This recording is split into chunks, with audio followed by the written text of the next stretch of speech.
Qatar को अपना size जो है इंडियन स्कीम ऑफ थिंग्स में छोटा होता हुआ दिखा, तब उन्होंने इस तरह का एक स्टेप लिया कि हम तुम्हें मतलब झुकाएंगे। ये वही ईगो कह लीजिए, वर्चस्व की लड़ाई कह लीजिए, तो छोटा देश है मसल देना चाहिए, ऐसे नहीं होता है कि ये आपको मिलेंगे बहुत सारे जो कैमरे पे आके रूम में बैठ के बोल रहे हैं आर्मी भेज दो और पेल दो कतर को, ऐसे नहीं होता है। बहुत सारे लोग इस तरह की बातें कर रहे हैं कि भारत तो इतना विशाल देश है और हम तो यूं उनके पर कतर देंगे, और ये सब कहने में बहुत अच्छा लगता है। पर कतरने की स्थिति में भारत होता तो कतर चुका होता।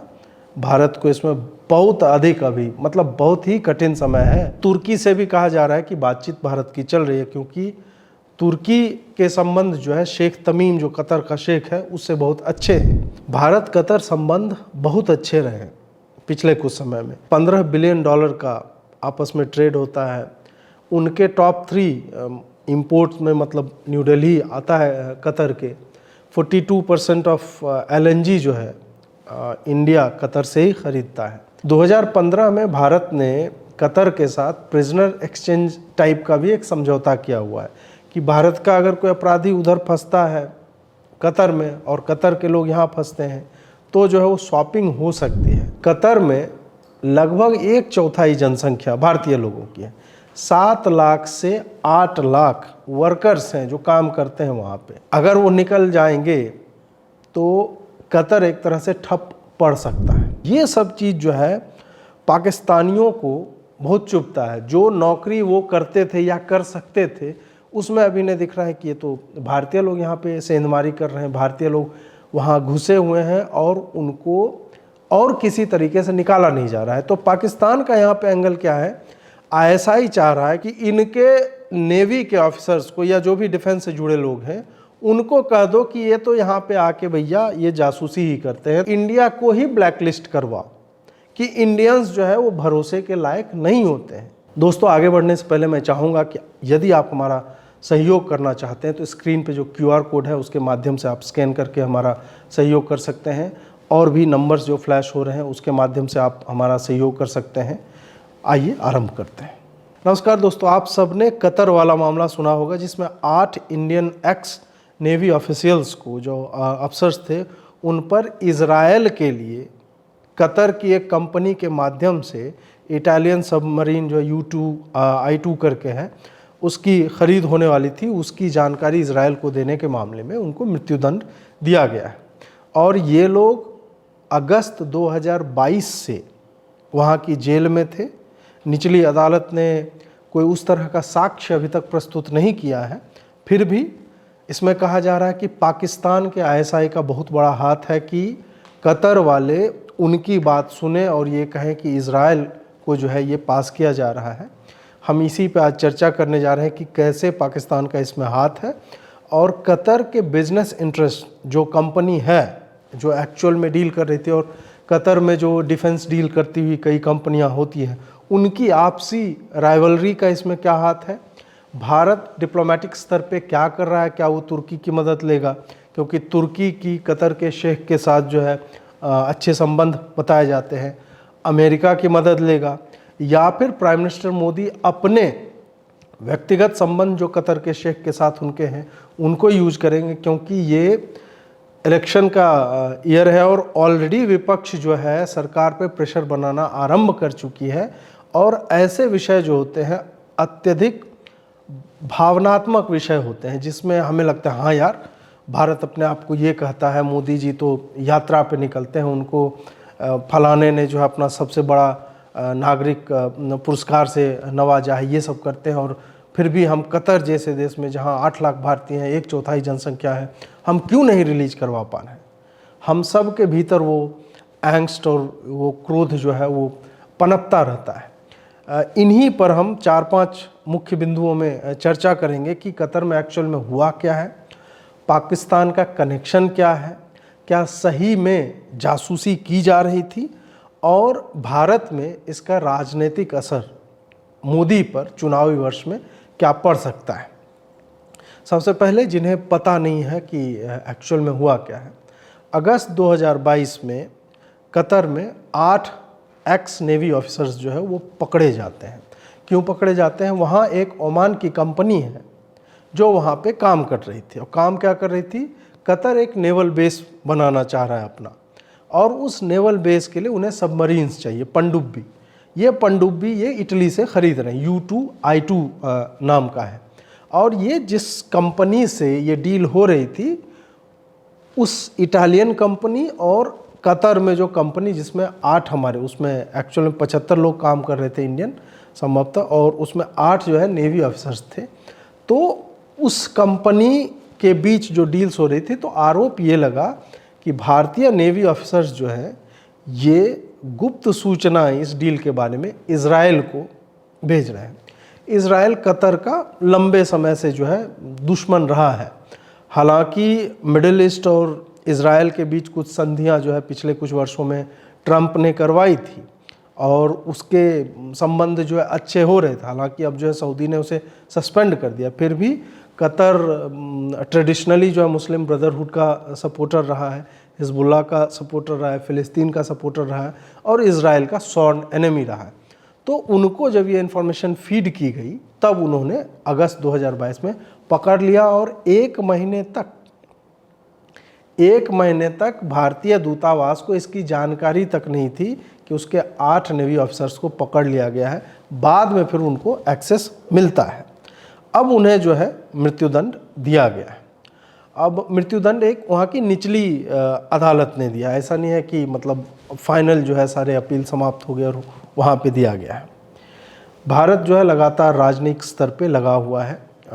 इनफैक्ट जब ये कुछ लोग कह रहे हैं कि नहीं हमास का युद्ध है उसके कारण ये सब हुआ है, तो हमास के युद्ध से मतलब साल भर पहले, हमास का युद्ध तो अभी 7 अक्टूबर के बाद से आरंभ हुआ है, ये अक्टूबर 2022 की बात है। और 14 अगस्त 2023 को ऐसा लग रहा था कि ये लोग छोड़ देंगे। क्यों छोड़ देंगे हम आगे आपको बताएंगे कि उसमें क्या क्या एक्चुअल में पॉजिटिव डेवलपमेंट्स हो रही थी। लेकिन अचानक से फिर से पाकिस्तान ने पिन मारना आरंभ किया, और फिर ये हमास वाला केस होता है, और in the middle of Hamas Israel war ये आ जाता है कि अब तो भैया इसको मृत्युदंड मिलेगा। डिप्लोमेटिक लेवल पे तो काम चल रहा है ऑलरेडी, क्योंकि भारत ने भले आप कितना भी कह लें कि नहीं ये फंस कैसे गए, सरकार कर क्या रही है, वो अलग बात है, लेकिन हमने आईसिस से नर्सों को छुड़ाया है। मिडिल ईस्ट में इस तरह के कई रेस्क्यू ऑपरेशंस या फिर डिप्लोमेटिक लेवल पे हमने डील्स करके अपने लोगों को कहीं पे भी अकेला नहीं छोड़ा है। भारत अब लगभग आप कह सकते हैं कि अपने नागरिकों को लेकर जो विदेशों में फंसते हैं, चाहे अपराध के कारण फंसे या किसी की 3-5 उसके चक्कर में फंसे, तो भारत लगभग अमेरिकी मोड में काम करता है कि अपने किसी भी सिटीजन को बाहर में अकेला छोड़ता नहीं है। अब तुर्की से भी कहा जा रहा है कि बातचीत भारत की चल रही है, क्योंकि तुर्की के संबंध जो है शेख तमीम जो कतर का शेख है उससे बहुत अच्छे हैं। और दूसरा लेकिन इसमें एक नकारात्मक बिंदु ये हो जाता है कि तुर्की के संबंध पाकिस्तान से भी अच्छे हैं। तो क्या वो पाकिस्तान को अबैंडन करेगा? हालांकि तुर्की में भूकंप आया था तो भारत के जो हमारे NDRF वाले हैं और प्राइम मिनिस्टर मोदी ने काफ़ी इस पर उनकी मदद की थी। हम लोगों ने वैक्सीन से लेके तमाम तरह से उनकी मदद ही की है लगातार। तो ये देखना होगा कि कहाँ तक भारत अपने डिप्लोमेटिक मसल्स को फ्लेक्स करके पाकिस्तान को साइडलाइन कर पाता है या नहीं।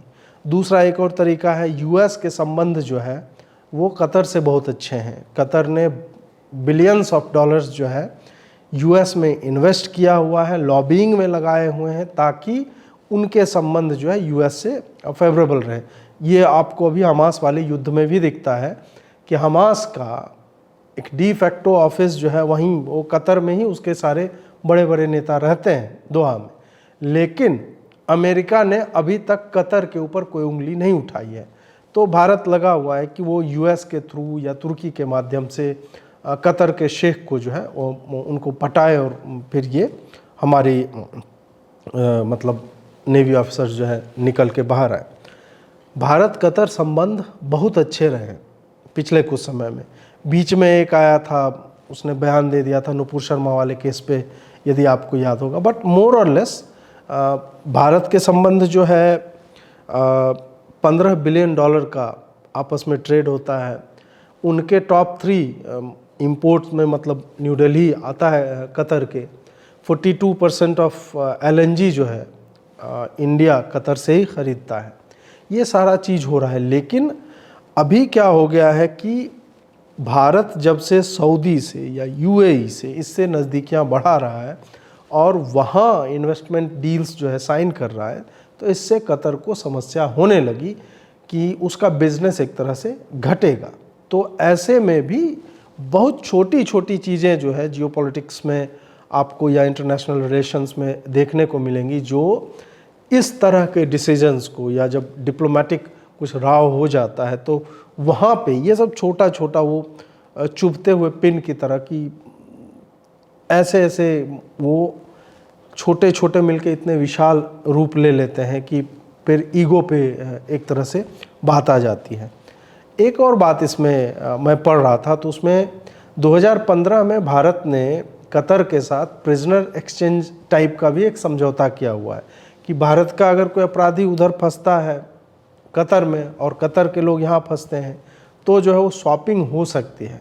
ये समझौता भी द्विपक्षीय है। तो कुछ जानकार कह रहे हैं कि संभव है कि इस तरह का भी डील हो कि कतारी सिटीजन जो भारत में फंसे हुए जो अपराधी हैं और यहाँ के कोर्ट से उनका चल रहा है, तो वो भी एक एक्सचेंज डील टाइप की हो सकती है। तो ये है लगभग मोटे तौर पे कि एक्चुअल में क्या हुआ है और क्यों हुआ है थोड़ा बहुत। अब इसमें पाकिस्तान कहाँ से आता है?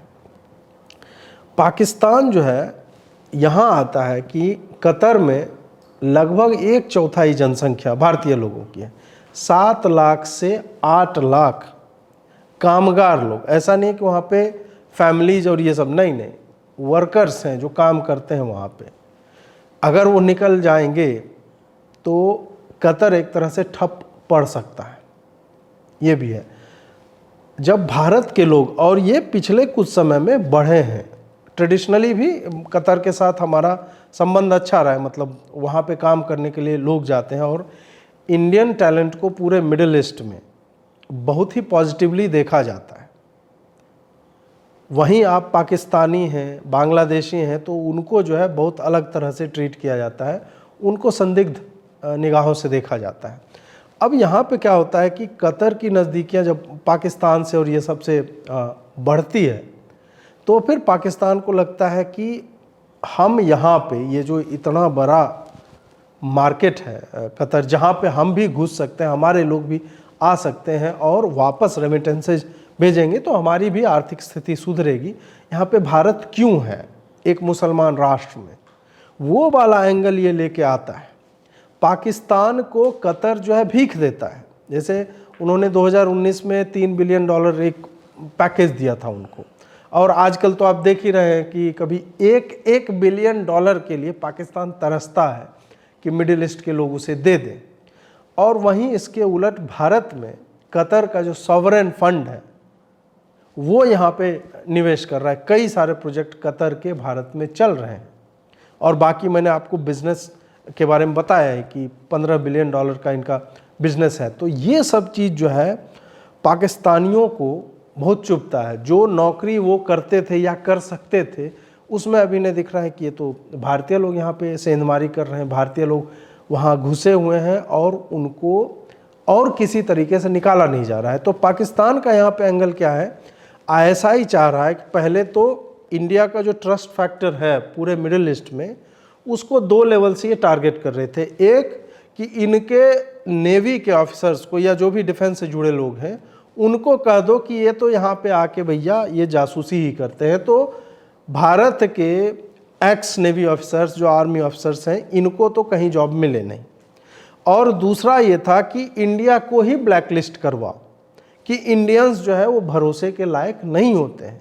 पाकिस्तान इस एंगल पे चल रहा था, और उसने ही जब 2022 के अगस्त में ये सब हुआ था तो तभी कराची के न्यूज़पेपर में और ये सब में और वहाँ के सोशल मीडिया में ये पूरा चल रहा था कि भारतीय लोग फंसे हैं, अब तो उनको फांसी मिलेगी, इजराइल के लिए जासूसी कर रहे थे, इस तरह की बातें वो पुश कर रहे थे। और पूरा ISI का जो इंफॉर्मेशनल वॉरफेयर का सिस्टम है वो पूरा लग गया था कि कतर को कन्विंस किया जाए कि तुम ये मत मतलब लॉजिकली मत चलो कि क्या एक्चुअल में 8 के 8 नेवी ऑफिसर्स इजराइल के लिए जासूसी कर सकते हैं या तुम्हारे पास क्या साक्ष्य हैं। हम इस पे भी अभी 2 मिनट में आगे बात करेंगे कि साक्ष्य इनके पास नहीं थे, ये मैं क्यों कह रहा। तो पाकिस्तान वही वो ये लेकर के आता है, पूरा माहौल एक बनता है और फिर जो है उनको मृत्युदंड निचली अदालत में दे दिया जाता है। दूसरा एक एंगल और भी इसमें आता है। अब आप कहेंगे ना कि भाई वो कंपनी क्यों नहीं फंस रही है या कंपनी अपने एम्प्लॉयज़ के लिए क्यों नहीं कर रही है, वो क्यों नहीं। कंपनी यहाँ पे आउट ऑफ इक्वेशन कर दी गई, वो बचाने आ ही नहीं रही। क्यों नहीं आ रही है? क्योंकि उसको डर है कि अगर वो इसमें इन्वॉल्व होती है तो कतर सरकार जो है उनको भी ब्लैकलिस्ट कर देगी। अब कोई विदेशी कंपनी जो डिफेंस डील तो मल्टी बिलियंस ऑफ डॉलर्स में होते हैं, उसमें अगर कोई ब्लैकलिस्ट हो जाए तो आप सोच लीजिए कि उस कंपनी का हो सकता है अस्तित्व ही मिट जाए। और कतर में ऐसी कई कंपनियां, बड़े बड़े बिजनेसमैन हैं जो आपसी झगड़े के कारण या राइवलरी रहती है ना कि हमें वो टेंडर नहीं मिला, उसको क्यों मिल गया, इस कारण भी वो भी जो है इस तरह के नैरेटिव को पुश करते हैं कि आप उसको दे रहे हैं, वो तो जासूसी करवाता है, उसमें तो भारतीय सेना के लोग हैं, वो तो इजराइल के लिए जासूसी करता है और इजराइल इनका सबसे बड़ा शत्रु राष्ट्र है। तो ये पूरा जो है बन रहा है और इसमें पाकिस्तान इस तरह से आता है। अब बात आती है कि क्या एक्चुअल में जासूसी हुई, इसका सत्य क्या है। जो बात मैं अभी कह रहा था थोड़ी देर पहले कि तार्किक तौर पे सोचिए कि क्या एक कंपनी में जितने अफसर हैं सब के सब जासूसी कर सकते हैं? कोई एक कॉम्प्रोमाइज्ड हो सकता है, 2 हो सकता है, 8 के 8। ये मैं क्यों बोल रहा हूं? ये अपने देश में रह के इस तरह का काम करना, छोटा मोटा इंफॉर्मेशन पास करना, मतलब लाख की संख्या में हमारे मतलब स्ट्रेंथ है हमारे डिफेंस फोर्सेज का, उसमें आपको एट ए टाइम 10 मिल भी सकता है। वो भी आज तक नहीं मिला है, कभी 1 मिलता है, कभी 2 मिलता है, ये संभव होता है। लेकिन विदेश की धरती पे जाके, जहाँ पे पता है कि राजद्रोह या स्पाइंग का एक ही दंड है, मृत्युदंड, वहाँ पे वो ऐसा करेंगे। और उसमें भी इंडियन ऑफिसर्स आपको जनरली नहीं मिलेंगे कि वो जासूसी करते हुए पाए जाते, मतलब कोई इसका इतिहास नहीं है। आपके पास इतिहास होगा इजराइल का, उसके लोग करते हैं, रूस का है, अमेरिका का है, इंग्लैंड का होता है, ये सब का होता है। लेकिन भारतीय डिफेंस ऑफिसर्स ये बहुत ही रेयर इंस्टेंस में कहीं 1-2 जो है आपको जो है मिलेंगे, और जो मिलते भी हैं पाकिस्तान में हो सकता है मिले। कतर में इजराइल के लिए जासूसी करना ना। और जो क्रॉस बॉर्डर स्पाइंग और इस तरह की जो चीज़ें होती है उसमें यह भी होता है कि या तो व्यक्ति की अपनी कोई खुन्नस है एस्टेब्लिशमेंट से, तब वो इस तरह के रिस्क लेता है, या वो इतना मॉरली कॉम्प्रोमाइज्ड है कि उसको इतना अधिक पैसा मिलता है, या उसको ब्लैकमेल किया जा रहा है, उसके परिवार का कोई व्यक्ति फंसा हुआ इस तरह से, तब उसको मजबूरी में ये सब करवाया जाता है। भारतीय नेवी अफसर्स के केस में ऐसा कोई भी एंगल नहीं दिखा है, अभी तक नहीं दिखा है। अब साक्ष्य क्या है? जब अगस्त 2022 में पकड़ा गया था तो जो कतर का कानून है वो मैं थोड़ा सा आपको बता दूं कि आप 15 दिन से अधिक अगर आपके पास साक्ष्य नहीं है तो किसी को भी डिटेन नहीं कर सकते, मतलब रख नहीं सकते जेल में। और उसमें भी इन लोग को सॉलिटरी कन्फाइनमेंट में रखा गया था, अकेला जो अंडा सेल जिसको बोला जाता है उस तरह में, एक आदमी एक जगह पे रहेगा आइसोलेशन में, किसी से बातचीत नहीं, कुछ नहीं। और इसमें लॉ जो है वो कहता है कि आप 15 दिन को एट मैक्स एक्सटेंशन दे के 6 महीना तक ले जा सकते हैं। जब ये पूरा प्रोसेस चल रहा था तो कुछ ही दिन के बाद इन लोगों को फैमिली से मिलने का एक्सेस दे दिया गया, एम्बेसी से जो दूतावास है उससे मिलने का एक्सेस दे दिया गया। तो लग रहा था कि सब चीज़ ठीक चल रहा है। जुलाई 2023 में जब लगभग 1 वर्ष बीत गए तब इन लोगों को सॉलिटरी से निकाल करके डबल बंक बेड वाले जो जेल होते हैं जिसमें एक कमरे में 2 लोग रहते हैं, 2 कैदी रहते हैं, वैसे में दिया गया। उनको फ़ोन दिया गया, फैमिली का एक्सेस दिया गया, दूतावास का एक्सेस दिया गया, लीगल हेल्प आप ले सकते हैं, ये सब दिया गया।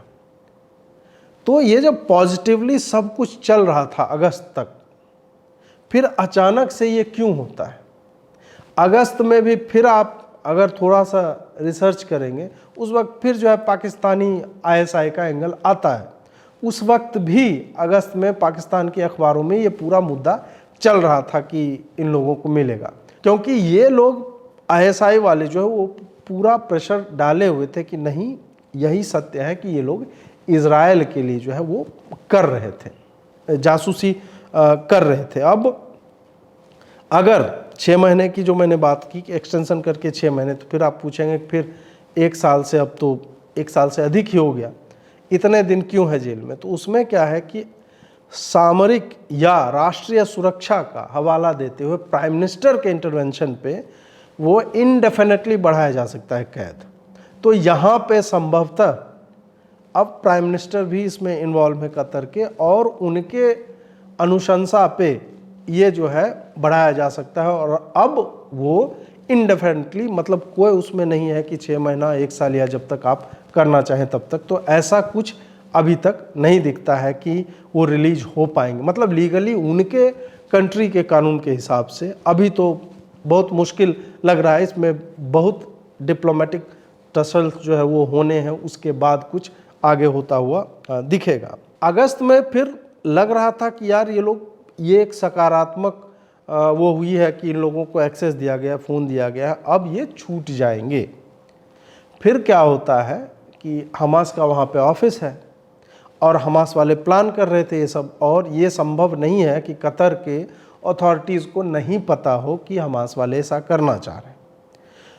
7 अक्टूबर को ये घटना घटती है, और 26 अक्टूबर को जब लगातार इजराइल की पाउंडिंग चल रही थी, गाजा को सपाट किया जा रहा था, ऐसे में भारत जब डिनाउंस करता है हमास को, एक बार नहीं कई बार करता है, फ़ोन पर से नेतन्याहू से प्राइम मिनिस्टर मोदी की बात होती है, उसके बाद भारत में ही रैलियां होती है हमास के समर्थन में, पूरे विश्व में हमास जो है विक्टिम बन के फ़िलिस्तीनियों को दिखाना आरंभ करता है। ऐसे में फिर 26 अक्टूबर को बोला जाता है कि इन सबको अब डेथ पेनल्टी दी जाएगी, ये तय हो गया है। ये अचानक से होता हुआ दिखता है, और हमारे जो राजनयिक थे या जो हमारा विदेश मंत्रालय है उनको भी इसकी भनक नहीं थी। तो आप पढ़ेंगे उस वक्त जो रिएक्शंस आ रहे थे, चाहे एस जयशंकर के हो या विदेश मंत्रालय के, कि हमें समझ में नहीं आ रहा है। ये उनके लिए ऐसा था कि यार एक प्रोसेस होता है कि बातचीत चल रही है, उसके बाद ये अचानक से ये एक लाइटनिंग बोल्ट की तरह अटैक हो गया कि हमारे 8 लोगों को जो है मृत्युदंड दिया जाएगा। दूसरा जो कारण है कतर के इस स्टेप का, वो ये है कि भारत लगातार यूएई से समझौते कर रहा है, सऊदी से अच्छे संबंध बना रहा है, बहरीन हो गया, बाकी वहाँ पे जो भी थोड़े वेल ऑफ मुल्क हैं जिसके साथ भारत के संबंध उतने अच्छे ट्रेडिशनली नहीं थे, उनमें जब भारत पहुंच रहा है और वहाँ से द्विपक्षीय समझौते हो रहे हैं, इन्वेस्टमेंट के लिए बातें चल रही हैं, तब कतर को लगता है कि पीस ऑफ द इंडियन पाई, जो वहाँ पे मार्केट उनका है या जो ट्रेड डील है, उसमें इनके व्यापार में कमी आ सकती है। तो इस कारण से भी, और फिर आप मिडिल ईस्ट कॉरिडोर G20 में अनाउंस होता है, वहाँ पे तेल का बहुत बड़ा निर्यातक है, एनर्जी नीड्स भारत जो है कतर से बहुत पूरा करता है। तो कतर को अपना साइज जो है इंडियन स्कीम ऑफ थिंग्स में छोटा होता हुआ दिखा, तब उन्होंने इस तरह का एक स्टेप लिया कि हम तुम्हें मतलब झुकाएंगे। ये वही ईगो कह लीजिए, वर्चस्व की लड़ाई कह लीजिए, तो उसमें कतर को लग रहा है कि हम अभी टेबल पे इनको नेगोशिएशंस में लाएंगे। अब चाहे उनके कतरी प्रिजनर्स को एक्सचेंज करवाना हो, या फिर तुम अबेंडन करो इजराइल को, या फिर बाकी लोगों से उतनी नज़दीकियाँ मत बढ़ाओ। तुम्हारे 7 लाख लोग हमारे यहाँ काम करते हैं, जो पॉसिबल नहीं है भारत के लिए कि एक बार करेंगे नहीं सब आ जाओ, सब आ जाएंगे तो करेंगे क्या? यह भी एक प्रश्न आता है। कुछ लोग कुछ भी कह रहे हैं कि नहीं छोटा देश है, मसल देना चाहिए। ऐसे नहीं होता है कि ये आपको मिलेंगे बहुत सारे जो लोग हैं जिनको लगता है कि नहीं कैमरे पे आके रूम में बैठ के बोल रहे आर्मी भेज दो और पेल दो कतर को। ऐसे नहीं होता है। बहुत सारे लोग इस तरह की बातें कर रहे हैं कि भारत तो इतना विशाल देश है और हम तो यूं उनके पर कतर देंगे, और ये सब कहने में बहुत अच्छा लगता है। पर कतरने की स्थिति में भारत होता तो कतर चुका होता। भारत को इसमें बहुत अधिक अभी मतलब बहुत ही कठिन समय है डिप्लोमेटिकली अगर देखा जाए। अब हम अपने चौथे बिंदु पे आते हैं कि मोदी पर और ये जो चुनावी वर्ष है, अब भारत पे इसका क्या असर पड़ने वाला है। छुड़ाना जो है कठिन से कठिनतर होता जा रहा है। कुलभूषण जाधव का आप पाकिस्तान से छुड़ा नहीं पाए हैं।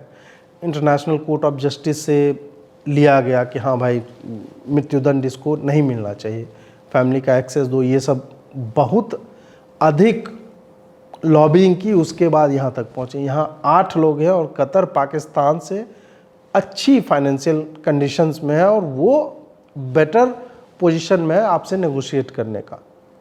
तो कतर के साथ ऐसा करना बहुत ही दुरूह और दुष्कर कार्य मुझे लगता है। और कठिन इसलिए भी है कि भारत जो है जब हम डिप्लोमेसी की बात करते हैं और आपके जो दूतावास होते हैं उसमें कितने ऑफिसर्स हैं, इन सब में भारत ने बहुत अधिक इन्वेस्ट नहीं किया है। भारत का जो साइज़ है पॉपुलेशन और जितने राष्ट्रों में इनके एम्बेसीज और हाई कमीशंस हैं, वहाँ पे नंबर ऑफ ऑफिशियल्स जो पॉपुलेशन के हिसाब से होना चाहिए उतना नहीं है जितना होना चाहिए। आपके पास जितने अधिक ऑफिशियल्स होंगे, और ये ऑफिशियल्स खाली डिप्लोमेटिक काम नहीं करते हैं, उसमें एक्चुअल में वहाँ के लोगों से संबंध बनाना, वहाँ के बिजनेसेस से संबंध स्टैब्लिश करना, वहाँ से इंफॉर्मेशन गैदरिंग करना, बहुत तरह की चीज़ें होती हैं जो, और उसमें कई बार आप सुनेंगे कि हमारे जो जासूसी या इस तरह की एजेंसियां होती हैं उनके लोग वहाँ पे काम करते हैं राजनयिक के वेश में। तो भारत नंबर वाइज कि क्या हमने एनफ नंबर ऑफ डिप्लोमेट्स रखे हैं कि तुम्हारा लिंक नहीं तो तुम्हारा काम करेगा, या हमने वहाँ के लोगों को जो पोजीशंस ऑफ पावर में हैं वहाँ को इतना पैसा खिलाया है या लॉबिंग की है कि वो हमारे लिए खड़े हो सकें, या हमारे लिए डील्स जहाँ पे हम स्वयं नहीं पहुँच सकते वहाँ हमारे बिहाफ पे बोल सकें। तो कुछ जगहों पे आपने अच्छा इन्वेस्ट किया है जिसका रिजल्ट हमको दिखता है, लेकिन चूंकि हमारी आर्थिक स्थिति भी उस तरह की नहीं है कि हम जो है 2-4 बिलियन डॉलर इसी सब में खर्च कर दें। लेकिन ऐसा करना चाहिए क्योंकि अब भारत जैसे जैसे उठेगा तो इस तरह की प्रॉब्लम्स जो है आपको अनेक देशों में देखने को मिल सकती है। वहाँ पे भारत इन लोगों की आँखों में वो कंकड़ की तरह जो है वो चुभ रहा है, इस कारण ये सब हो रहा है। हमास का युद्ध हो जाता है तो उसके कारण और समस्या जो है वो खड़ी हो जाती है। मोदी जो है अभी कुछ लोग कहेंगे कि ठीक है यार एक स्टेटमेंट दे देना चाहिए, और हमारा विदेश मंत्रालय तो बोल ही रहा है हम रिलीफ मटेरियल्स और शांति की बात, जैसे यूक्रेन के समय में हम तटस्थ हैं, हम ना इसके साथ दिखे ना उसके साथ। ऐसा नहीं हो सकता है क्या?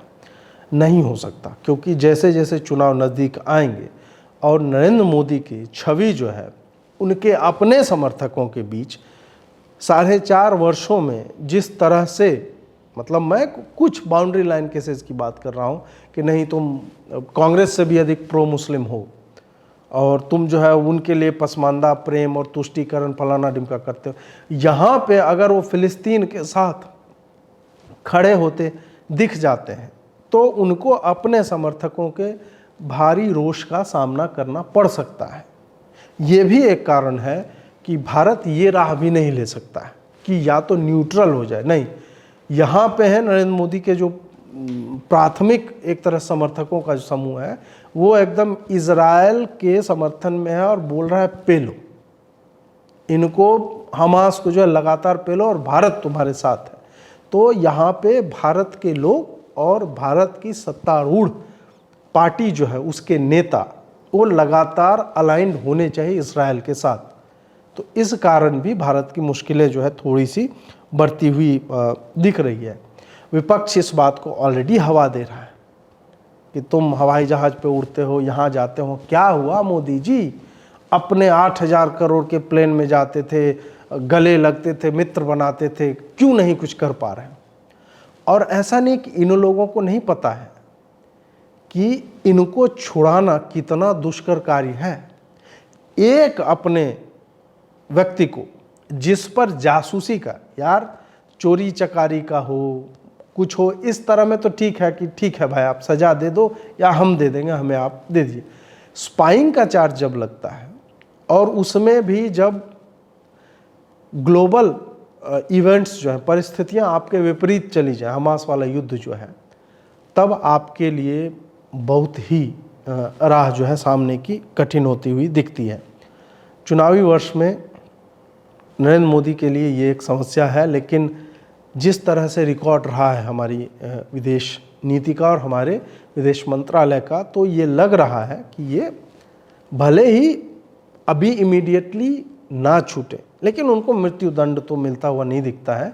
इसमें थोड़ा सा मतलब लेन देन, व्यापार और ये सब को लेकर के हॉलिस्टिकली देख के, और अगर राजनयिकों के लेवल पे नहीं होगा तो हो सकता है प्राइम मिनिस्टर मोदी जो व्यक्तिगत तौर पे इसमें इन्वॉल्व हों, जब बाकी हमारा जो चरणबद्ध प्रक्रिया है कि आप स्टेप बाय स्टेप या प्रॉपर चैनल से, यूएस के माध्यम से, तुर्की के माध्यम से करने की चेष्टा करें, वो सब फेल हो जाता है, तो फिर प्राइम मिनिस्टर मोदी जो है अपने भी पर्सनल रिलेशन का प्रयोग करेंगे और फिर वो लोग छूट जाएंगे, या फिर प्रिजनर एक्सचेंज है, तमाम तरह की चीज़ें हैं जिसका जो है सहारा लिया जा सकता है। आपको यह वीडियो कैसा लगा हमें अवश्य बताएं।